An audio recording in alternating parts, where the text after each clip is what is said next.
sounded like Vag. Violence Against Cinema. Welcome back. I'm Jarod. I'm Steve McBen, and I'm here to strike again.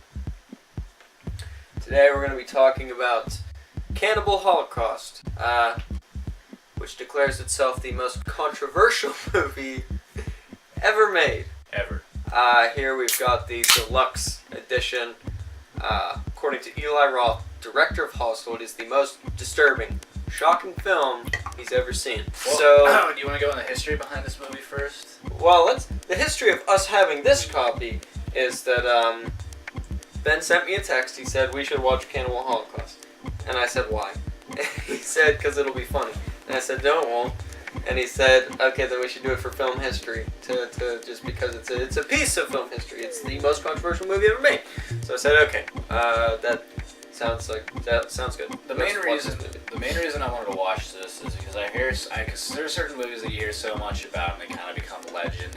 This is one of them that I heard a lot of things about, and I was just like, I feel like I have to see it. Once he said that, I kind of felt the same way. So we went down to our favorite exchange store, picked it up for $15, popped it in, and after 90 minutes, the movie was over. Some history behind this movie. This movie is actually banned. It got banned in a few countries and whatnot. I don't know the exact countries. I'll put them right here. Name of those countries. No, he won't. Jarod won't because he's a fuck. And the director of this movie, whose name I'm not even going to try and pronounce, most importantly because I forget what it is, but it's not like it's that easy to pronounce. It's something Italian, rest assured. Yeah. Now, the director got in a lot of legal trouble because, they thought it was a snuff film.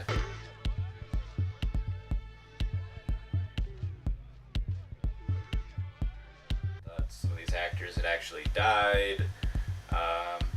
And they would also sign contracts, or they had some sort of deal where they wouldn't appear in any sort of media for about a year or so, and that made them even more think that they were dead. So he actually had to track down these people or contact them and be like, hey, look, they're still alive, they're here, and then he had to prove how he did some of the effects and stuff like that.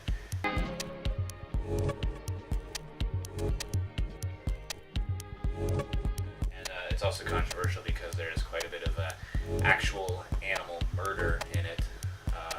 Yes. I would say... first of all, before we even get into it too far, let's, now that we've got the history of why this is so controversial established, the story of the film is that these group of kids go into this South American jungle to make a documentary film about the cannibal tribes that are there. So they go there and do it, and they end up going missing.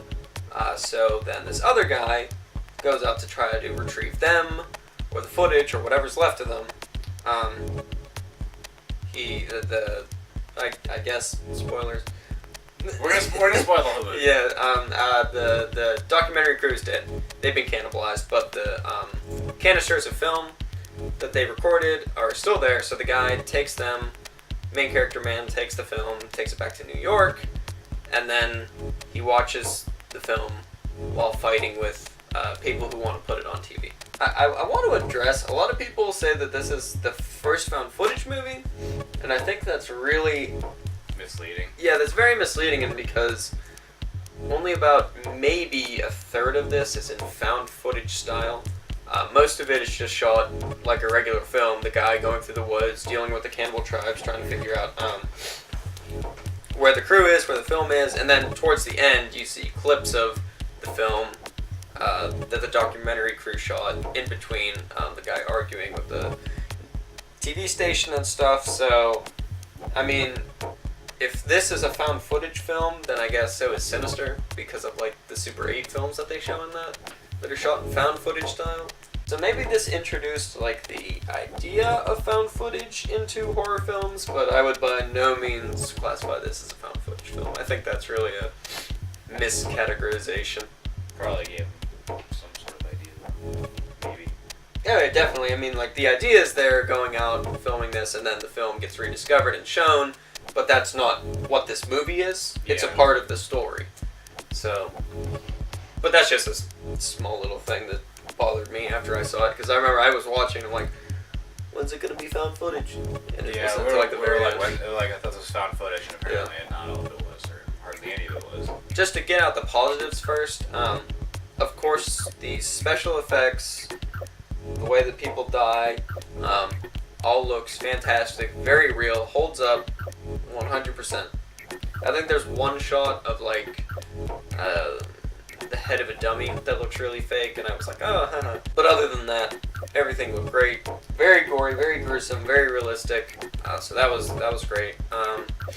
They do an interesting thing with the story, where when the guy goes to, in the beginning, the first act of the movie, the guy's going into the forest to get the crew or the footage or whatever's left behind, and he's dealing with the cannibal tribes, and they're kind of presented as the antagonists because of their primitive ways, and they have to be very careful around them. And I think the first contact that the main character has with the cannibals is ritual punishment for adultery, in which one of them rapes and then kills a woman with a rock. Yeah, he actually rapes her with a rock, too. Yeah. Like, it's not this, like, regular, and it was all, they were in the mud and everything. It's really, you're kind of like, oh, do I have to watch this? Okay, I guess I do. Yeah, before the movie, before that scene, we're both like, we gotta watch the whole movie, no getting out of it, we just gotta sit and watch it. I'm like, oh yeah, that'll be easy. And then that came on, and I'm like, oh, this is so upsetting. It's like, how long is this gonna last? Yeah, because it kind of drags a little bit, the scene does. And they had the weird music playing over it, and like, this makes it more... Yeah, they got like weird, like, synthesizer music playing over it. Oh my god. No, thank you. So yeah, the tribes are kind of presented as the bad guys. But then, when the main character is watching the footage and you see what the documentary crew was up to, how they actually were abusing these tribes and taking advantage of how primitive they are, when they get cannibalized, you actually are kind of rooting for the cannibals. Because the documentary crew is complete scum. They're not good people either. No, not at all. There's a scene in which a documentary crew, 3 of the dudes in the crew just raped one of the native women, and then it's implied that the woman that they raped gets killed by the tribe for adultery, and then they're just kind of laughing about it. It's really awful.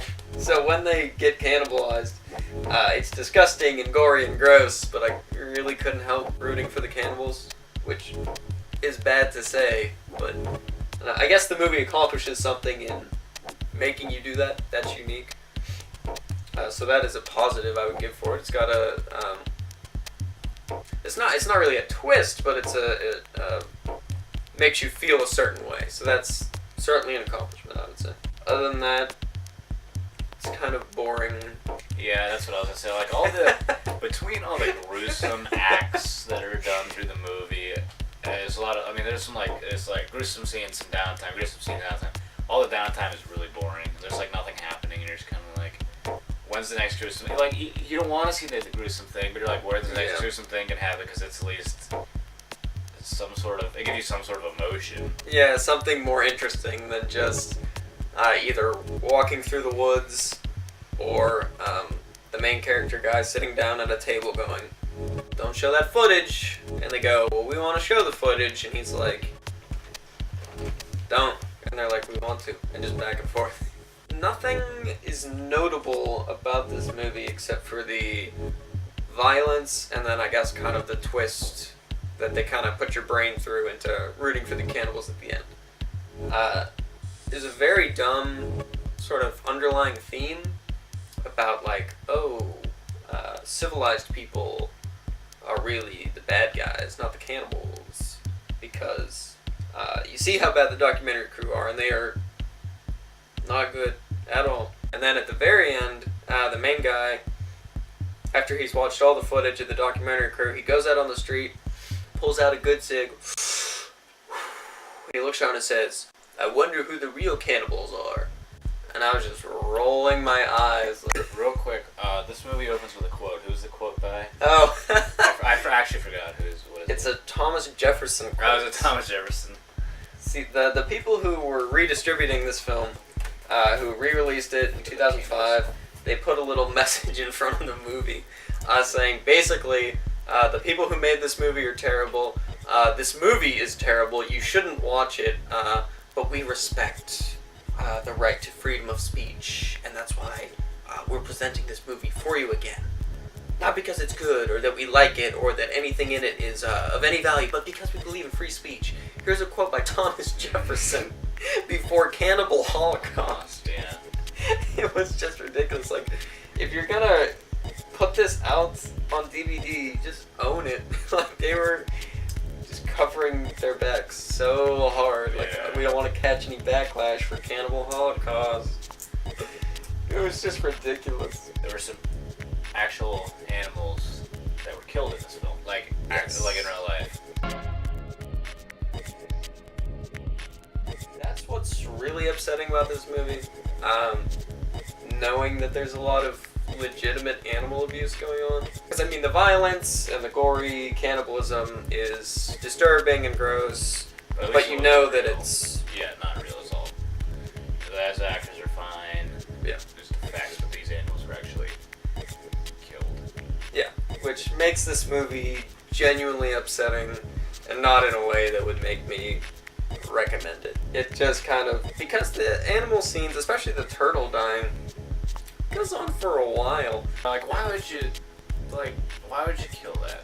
I can already see people now. You two pussies, what, you don't like animals getting killed in your cannibal movie? Not only is it animal abuse, I mean, if that doesn't bother you, whatever, but it's just excess, unnecessary excess, killing these animals, because hardly any of it is integral in any way to the plot. I really wouldn't say any of it really is integral to the plot or what's going on.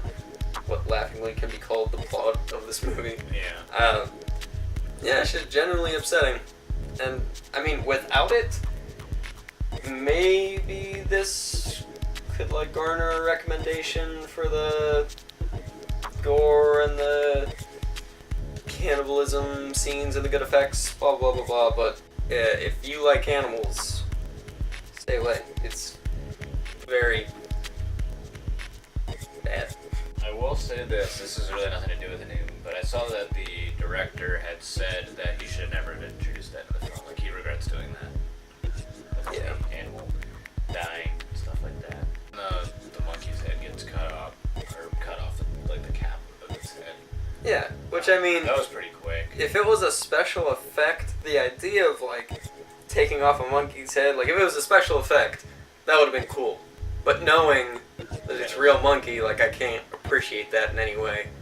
And I do know that they did kill another one off camera, because I think they, not the cast, but I know, like, maybe there were some actual native people on wherever they were filming this, and they actually do eat monkey brains. That's why that's what happened there. That's when the second one got killed, and the first one, they did eat the brains, because that's what they do over there. Right. Bring us back to the found footage thing, that the found footage parts are probably the best. You know, in fact, if this really was the first found footage movie, and if they just cut out all the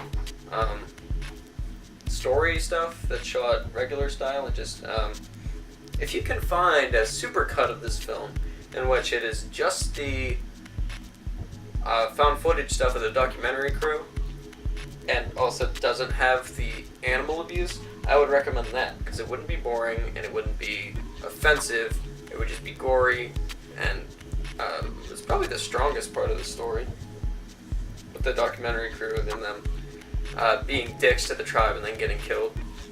If you can somehow find that very specific edit of this film that may or may not exist, watch that. Otherwise, I can't say I would recommend this. It's an important piece of film history.